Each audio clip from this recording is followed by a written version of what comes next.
こんにちは、マーサです。今日は我が家の軽キャンピングカーの駐車場事情についてお話しします。先日公開した動画の最後で軽キャンピングカーを購入した後でプチ事件が起こったことをお話ししました。我が家はマンション住まいで、駐車場はタワー型の機械式、格納可能な車高は2メーターちょうどです。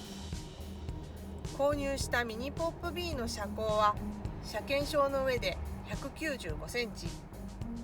また天井についているファンのカバーも含めて測ってみたところ、ギリギリ2メートルに収まっているようでした。プチ事件が起きたのは納車されてから自宅で駐車しようとした時のことです。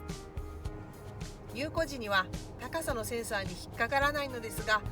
運転席から降りてしまうと高さセンサーに検知されたエラー表示がされ、入庫操作ができませんでした。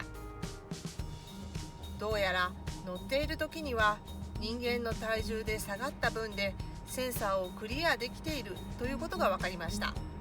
マンションの駐車場と近隣の月決め駐車場の差は月額1万円から1万2000円ほども違います。値段も高いし、場所は遠くなるし、いいことは一つもないので、何としても高さをクリアする必要がありました。乗車時との差はフロントタイヤとタイヤハウスの隙間で測ってみたところ約12ミリでした。そこで我が家のミニポップ B の足回りを確認すると、フロントはサスペンションもショックも純正のまま、リアにはリーフ増しと社外品ショックがついていました。キャンピングカーは下層部分で重量が重くなるため、サスペンションやショックをベース車両から入れ替えるのは一般的です。なので足回り強化とローダウンを同時に実現することにしました。次に何に変えるかということですが、これは散々検索した結果、 GT カープロデュースのサスキット4キャンパーフロントのみとフロントスタビライザーセットと車高調節式シャックルを選択しました。 GT カープロデュースは軽トラックと軽バン、カプチーノをはじめとした軽自動車チューニングパーツのメーカーですが、キャンピングカー用の足回り部品もあります。 URL を説明欄に貼っておきます。フロントだけで20ミリ下げることもできますが、リアも7ミリ下げることで絶対に駐車場の高さセンサーをクリアすることを確保しました。スタビライザーは高さには関係ないですが、足回り強化の一環で同時に導入することにしました。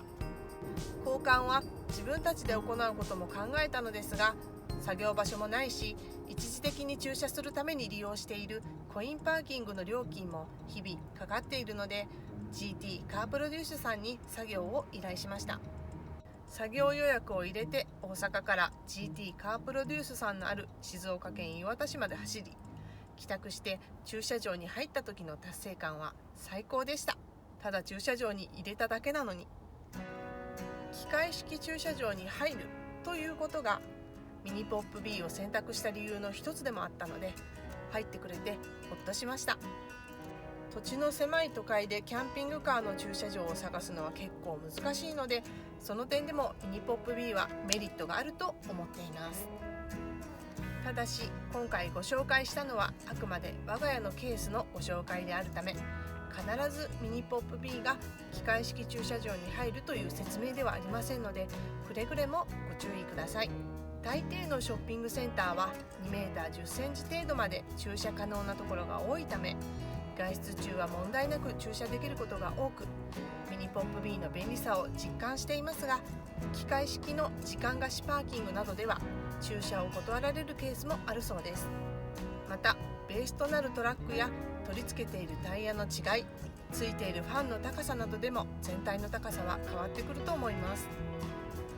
機械式駐車場の使用や管理会社の設定などでミニポップ B が入庫できないケースもあると思います。